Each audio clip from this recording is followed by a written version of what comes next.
आजचा अभंग आहे. लक्षुनी या योगी पाहाती आभास, ते दिसे आमास दृष्टीपुढे. करदोनी कटी राहिलासे उभा, सावळी हे प्रभा अंगकांती. व्यापुनी वेगळे राहिलेसे दुरी, सकळा अंतरी निर्विकार. रूप नाही रेखा नाम नाही जयासी, आपुल्या मानसी शिवध्याय. अंत नाही पार वर्णा नाही थार, कुळ याती शिर हस्तपाद. अचेत चेतले भक्तीची या सुखे, आपुल्या कौतुके तुका म्हणे. याचा अर्थ आहे, योगीजन समाधीमध्ये भगवंताचे स्वरूप कल्पना करण्याचा प्रयत्न करतात.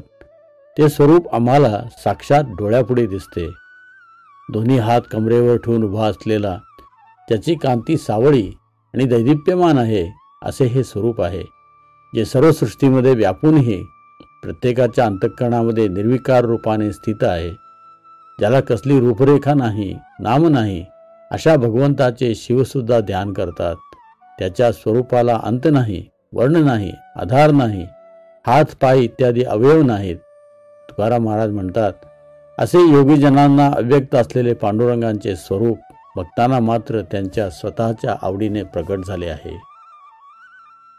या अभंगात योगीजनांना त्यांच्या कल्पनेप्रमाणे भगवंत हे निराकार, निर्गुण, अव्यक्त इत्यादी असे वाटतात.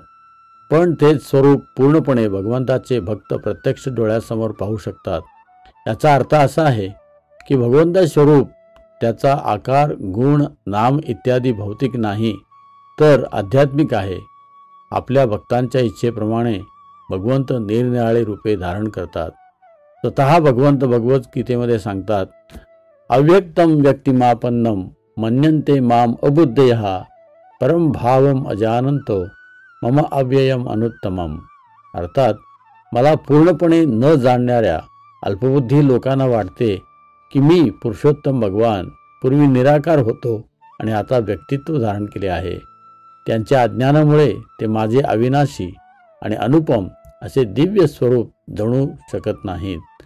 त्याचप्रमाणे हा मार्ग किती दुःखप्रद आहे याचे वर्णन करताना भगवान श्रीकृष्ण सांगतात, क्लेशो अधिकरस्तेषां अव्यक्तां मसक्तचेतसां अव्यक्ता हि गतिर्दुःखम देवम मब्धिर्वाप्यते.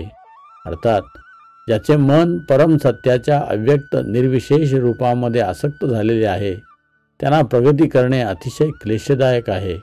त्या मार्गात प्रगती करणे हे देहधारी जीवांसाठी नेहमीच अतिशय दुष्कर असते. म्हणून भक्ताला तत्काळ आणि प्रत्यक्षपणे भगवंताकडे जाणे मुळीच कष्टप्रद नसते. जय हरी.